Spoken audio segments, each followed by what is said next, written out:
السلام علیکم ورحمۃ اللہ۔ آج 7 سپٹمبر 2021 کو میرے واٹس ایپ پہ مولانا یونس صاحب بولٹن انگلینڈ سے انہوں نے ایک لمبا چوڑا میسیج اور ایک کال ریکارڈنگ بھیجی۔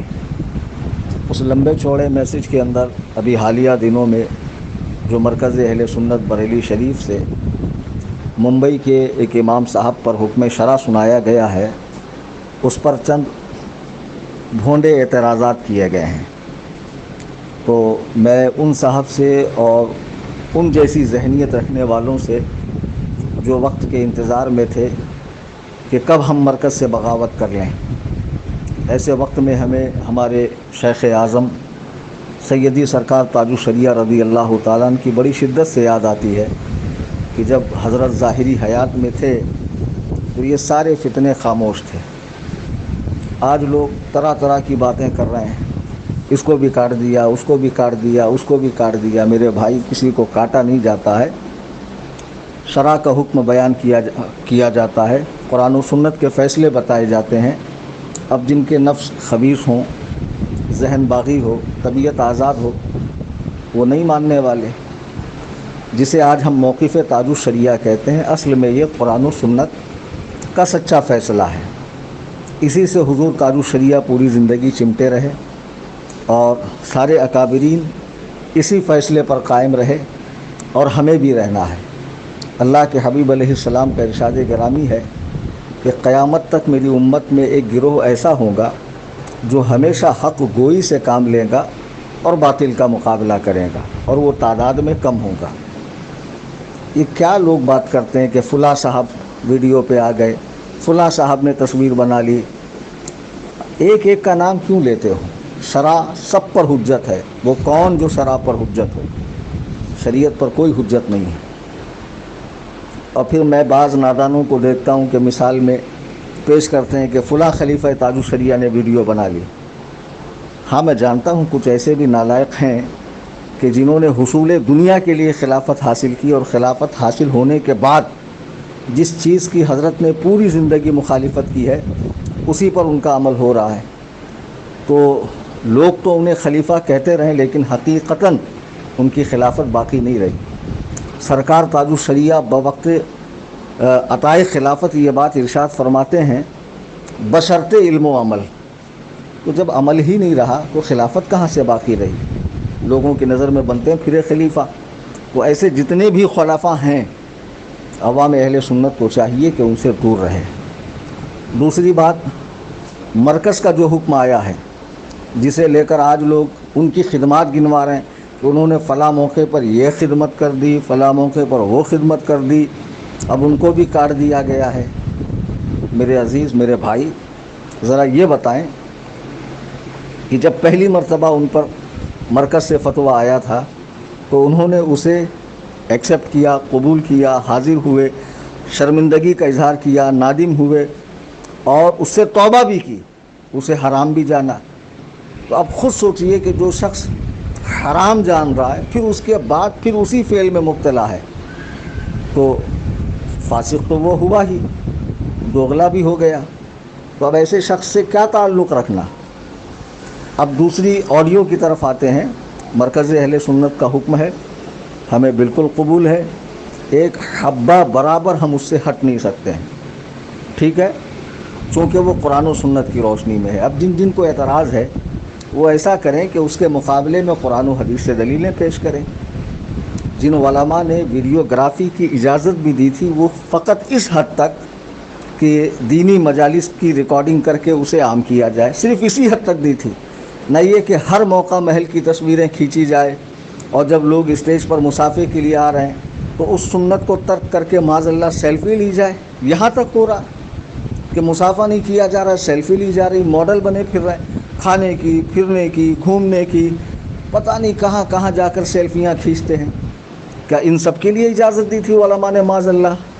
تو جنہوں نے جواز کا حکم دیا، جا کر انہی سے اس کا حکم پوچھو، کیا ان سارے مواقع پر تصویر لینا جائز ہے؟ وہ خود اسے حرام کہیں گے۔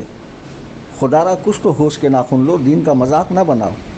اب دوسرے نمبر پہ ایک صاحب نے حضور قاضی مہاراشٹر عمدۃ العلماء زبدۃ الازکیہ حضرت العلام الحاج الشاہ حافظ و قاری مفتی حضور مفتی محمود اختر صاحب قبلہ دامت برکاتہم القدسیہ، اللہ کی قسم اتنے بڑے عالم ہیں اور ایسے متقی پرہیزگار۔ میں کلیم حنفی رضوی جلدی کسی کو مانتا نہیں ہوں اور نہ جلدی کسی کی دست بوسی کرتا ہوں۔ حضرت کی قدم بوسی کرنے کو میں اپنے لیے سعادت سمجھتا ہوں، بلکہ کرتا بھی ہوں جب بھی موقع ملتا ہے۔ شرم آنی چاہیے آپ کو کہ ایک ایسا عالم دین کہ جس کی عمر کا بڑا حصہ خدمت اسلام میں گزرا اور جو اتنا متقی پرہیزگار ہے کہ جس کی خلوت ہو، جلوت ہو، مجمع عام ہو، گوشہ تنہائی ہو، ہر جگہ وہ مخلص ہو کر خدمت دین کر رہا ہے۔ تقویٰ طہارت کا یہ عالم ہے کہ جس کی تہجد تک نہ چھوٹتی ہو، اس پر چھیٹا کشی کر رہے ہو۔ ایک شخص اٹھا کر اچانک فون لگا دیتا ہے اور بولنے کا موقع نہیں دیتا، بڑبڑ بولے جاتا اور اس ریکارڈنگ کو عام کرتا اور اسی میں تمہاری فتح ہو گئی۔ جاہلوں اسے فتح کہتے ہیں کیا؟ تو ایک مرتبہ مجھ سے بات کر لو، تم کو بھری دوپہر میں ستارے دکھا دوں گا۔ جاہل کہیں کہ اس چلا پکار کا نام اور اس طرح بڑبڑ کرنے کا نام تم نے مناظرہ جتنا رکھ لیا ہے۔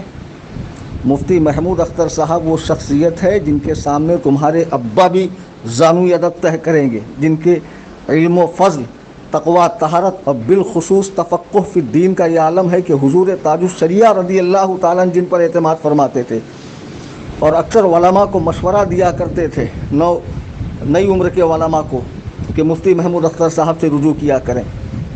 جی ہاں، اور اکثر کئی پیچیدہ مسائل میں جن سے میں خود رجوع کرتا ہوں اور الحمدللہ میرا مسئلہ فی الفور حل ہوتا ہے۔ ایسا مخلص عالم کہ جسے دعوت میں بلایا جائے تو کسی طرح کی کوئی ڈیمانڈ نہیں، بسا اوقات لوگ محض مسافر پر اکتفا کرتے ہیں اور رکشہ سے روانہ کرتے ہیں، لیکن کبھی پیشانی پر بل نہیں آتا ہے کہ یار میرے ساتھ کیا سلوک ہو رہا ہے۔ ہاں، جس کے خلوص کا یہ عالم ہے کہ جب لوگ آدھی رات کو فون لگائیں تو آدھی رات کو فون اٹھا کر مسئلوں کا جواب دیتے ہیں۔ ہاں، اور کئی مولوی ایسے ہیں کہ ڈانٹ ڈپٹ کر کے چلا کر کہ تم نے اس وقت کیسے فون لگایا، لیکن کوئی بتائے کہ حضرت نے کبھی کسی کو جھڑکا ہو، ڈانٹی دی ہو۔ ایسے کم سخن عالم جو ہمیشہ تحقیق میں لگے ہوئے رہتے ہیں، ہمیشہ مطالعے میں، ذکر و اذکار میں ڈوبے ہوئے رہتے ہیں، ایسے شخص کو اچانک فون کر دینا اور ان کے سامنے چلا پکار کرنا اور اسے اس طرح کا نام دینا، حرام الدہر کہیں کہ تمہیں شرم آنی چاہیے۔ وہ کون خبیث شخص ہے جس نے اس طرح کی حرکت کی ہے؟ یاد رکھو، عوام کی نظر میں جو علامہ ہو وہ علامہ نہیں ہوتا ہے۔ اسٹیج توڑ مقرر، مجھے چھوڑ دو، مجھے کہہ لینے دو، اور اس طرح خود اسٹیج سے گر جانا، مائک پھینک دینا، کرسیاں توڑ دینا اور اس پر نعرہ تکبیر و رسالت بلند ہو جانا، یہ عوام کی نظر میں تو علامہ ہو سکتا ہے، اصل میں اہل علم کی نزدیک اس کی کوئی حیثیت نہیں ہے۔ تو اسی طریقے کے آج کل جو علامہ بنے پھر رہے ہیں یہ نو مولود لوگ، یہ بہت قابل سمجھ رہے ہیں اپنے آپ کو۔ مفتی محمود اختر صاحب بہت بڑے عالم کا نام ہے، اتنے بڑے عالم کا نام ہے کہ ممبئی میں ان کی نظیر نہیں ہے، ان کی مثال نہیں ہے، خواہ وہ تفقہ فی الدین کا میدان ہو، علم فقہ کا میدان ہو یا تقویٰ طہارت کی بات ہو۔ جی ہاں، اللہ تعالیٰ نے ایسا علم انہیں عطا فرمایا ہے کہ پیچیدہ سے پیچیدہ مسائل جو کہیں حل ہوتے نظر نہیں آتے ہیں، آپ کی بارگاہ میں منٹوں میں حل ہو جاتے ہیں اور چٹکیوں میں بڑے سے بڑا مسئلہ حل ہو جاتا ہے۔ ایسے زبردست عالم دین، متقی پرہیزگار، جو اکابر کا فخر ہو، اکابر کا اعتماد ہو، جن پر بڑے بڑے اکابرین نے اعتماد کیا ہو، ان کو کوئی فون لگا دے اچانک اور اس طرح بڑبڑ کر کے فون کاٹ دے اور اسے انٹرنیٹ پہ پھیلا دے کہ یہ دیکھو بات نہیں کر پائے، جاہل کہیں کہ تم کو اتنا شوق چررایا تھا تو ایک مرتبہ مجھ سے بات کر لیتے۔ اور بھی بہت سارے مفتی محمود اختر صاحب کے خدام ہیں، آپ کے تلامذہ ہیں، آپ کے غلام ہیں، ان سے بات کر لیتے، تم کو تمہاری اوقات یاد آ جاتی۔ میں عوام سے گزارش کروں گا کہ برائے مہربانی اس طرح کی باتوں میں نہ آئیں، مرکز پر اعتماد رکھیں۔ جو بھی حکم دیا گیا ہے وہ قرآن و سنت کی روشنی میں دیا گیا ہے، اگر وہ غلط ہوتا تو وہ شخص اسے پہلے قبول نہیں کرتا، نہ توبہ کرتا، نہ رجوع کرتا، اور دوبارہ اس فعل میں مبتلا ہو گیا تو آپ خود غور کریں کہ غلطی پر کون ہے۔ اللہ تعالی ہمیں با ادب بنائے، مرکز کا وفادار بنائے، اور قرآن و سنت کی سچی پیروی کرنے والا بنائے اور اپنے سے بڑوں کا ادب کرنے والا بنائے. با ادب با نصیب، بے ادب بے نصیب. خدا تبارک و تعالی اپنے محبوب اعظم صلی اللہ تعالی علیہ وسلم کے صدقے میں ہم سب کو ایک رہنے اور نیک رہنے کی توفیق رفیق عطا فرمائے. آمین ثم آمین.